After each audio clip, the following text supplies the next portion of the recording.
মৃত্যুর মুখোমুখি আজরাইল, মালাকুল মউত আজরাইলকে দেখে আল্লাহকে বলবে রব্বির জিউন, কোরআনের আয়াত, আল্লাহ আমাকে একটু দুনিয়ায় থাকতে দেন, একটু সময় দেন, লাআল্লি আ'মালু সালিহান ফীমা তারাকতু, আল্লাহ যে আমলগুলো ছুটে গেছে এবার যদি একটু সুযোগ দেন।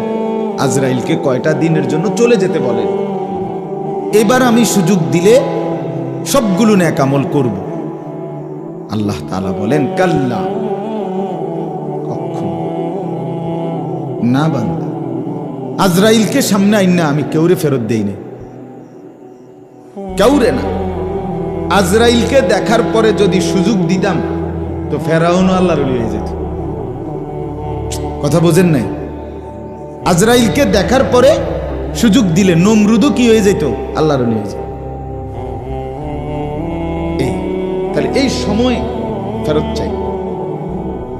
কোরআনুল কারীমের মধ্যে আছে 2 নম্বরে, হাসরের ময়দানে আল্লাহ তাআলা যখন ফেরেশতাদের মাধ্যমে আগুনের শিকল দিয়ে টেনে জাহান্নামকে হাসরের মাঠে এনে দাঁড় করাবে, মনে করেন এখানে আইনা রাখবে, আমরা সবাই তাকাবো, এরকম হাসরের মাঠে যখন জাহান্নামকে আনা হবে, এই জাহান্নামের দিকে এক নজর তাকাইয়া হাসরের ময়দানের সমস্ত নাফরমান পাপী বেঈমান আবারও বলবে আল্লাহর কাছে রব্বানা আখিরনা ইলা আজালিন করিব, আল্লাহ একটু সময়ের জন্য দুনিয়াটা আবার ফেরত দেন, হায়াত আবার ফেরত, সময়গুলো আরেকবার দেন, আরেকটু সময় দেন। নজিব দাওয়াতাক, আপনার সব কথা তখন মেনে নেব। অনাত্তাবিউর রসুল, আপনার রসুলদের আনুগত্য করুন। আল্লাহ বলবেন না, না বান্দা, এখান থেকে কাউকে আর ফেরত দেওয়া।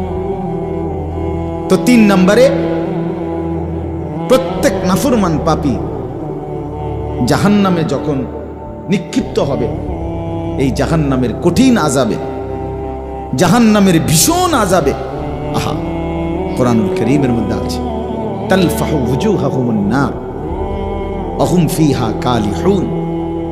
আল্লাহ বলে জাহান্নামে তোমাকে কেমন শাস্তি দেওয়া হবে, বহুভাবে বলছে আল্লাহ। এর মধ্যে একটা বলছে এরকম, বান্দা দুনিয়াতে গরম তেলের মধ্যে মাছ যেরকম এক পিঠ চাপ দিয়া ভাজে, আবার উল্টাইয়া আরেক পিঠ চাপ দিয়া তেলাপিয়া মাছ, কই মাছ এমনি ভাজে না? কসম আল্লাহর, কোরআনে আল্লাহ বলে নাফরমান তোর চেহারার ডান গাল এই পাশ একবার